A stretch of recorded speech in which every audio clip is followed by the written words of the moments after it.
Okay, so let's talk about virtual reality, these headsets, the Oculus Rift, Vive, upgradable consoles like the Neo, the Scorpio, and why I think these things are very good for gaming, at least very good for PC gamers in general. First off, AMD just unveiled the RX 480, which apparently is as powerful as a GTX 980, but this time it's not $500, it is $200. Yes, that's right. Apparently, allegedly, a GTX 980 in performance for only $200.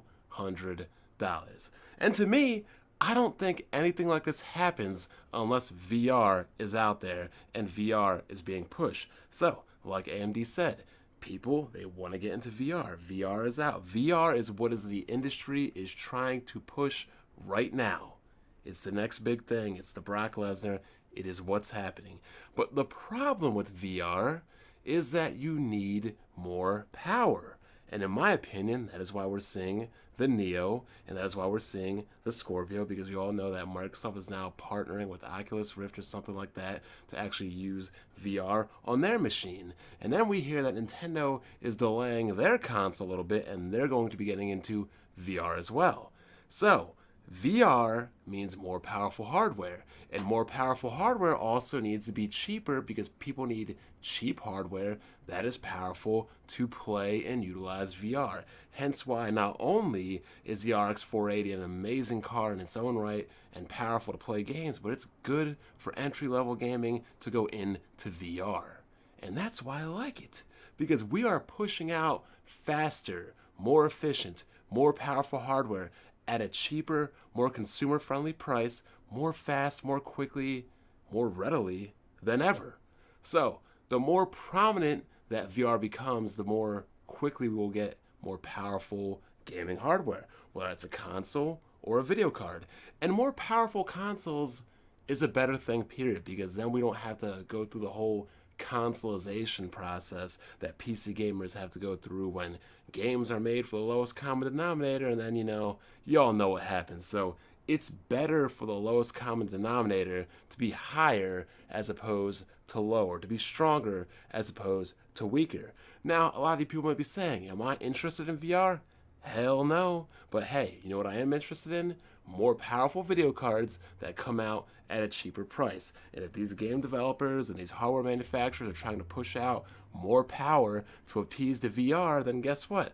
I'm going to benefit because I get even more headroom on my GPU without ever even having to touch VR. Because the ultimate end game is this, people. I want one video card to do 4K at very high to max settings with headroom. The 1080 is close, but the 1080 is not there yet. It's not there just yet. I'm assuming or expecting that we will get there in about 3 to 4 years whenever NVIDIA Zotac comes out. And that's when I really think that 4K on one card with headroom will be a viable option and not cost you a grand or SLI or some other crazy obscene amount of money, power, performance, whatever you want to call it. But again, this is why I think VR and upgradable consoles and upgraded consoles like the Scorpio and the Neo are a good thing. AMD has come out with a 980 power performance card that is $200 in the RX 480. And that's just the beginning. If they go out and that card is successful, and I think it is, because right now with that kind of card out there, there is no reason you should not be PC gaming. There pretty much isn't. There's no more excuses. You need to be PC gaming unless you just are lazy or dumb or whatever. If you don't like it, I really don't care. Bottom line is, it is a huge entry level card. Anybody who has any kind of interest in PC gaming can now feasibly get into it very powerful, very efficiently, and very cheaply. Now, hopefully their drivers are good because last time I ran into AMD, oh my god.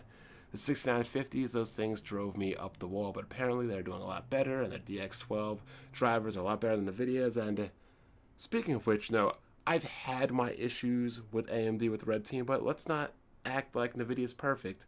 The 970 had 3.5 gigs of RAM and not 4, and the 1080 was touted as being twice as powerful, but it really isn't. So, these are my thoughts. Let me know what you think. Take it easy and try, people. Come on, do it for me. Just try to enjoy your summer.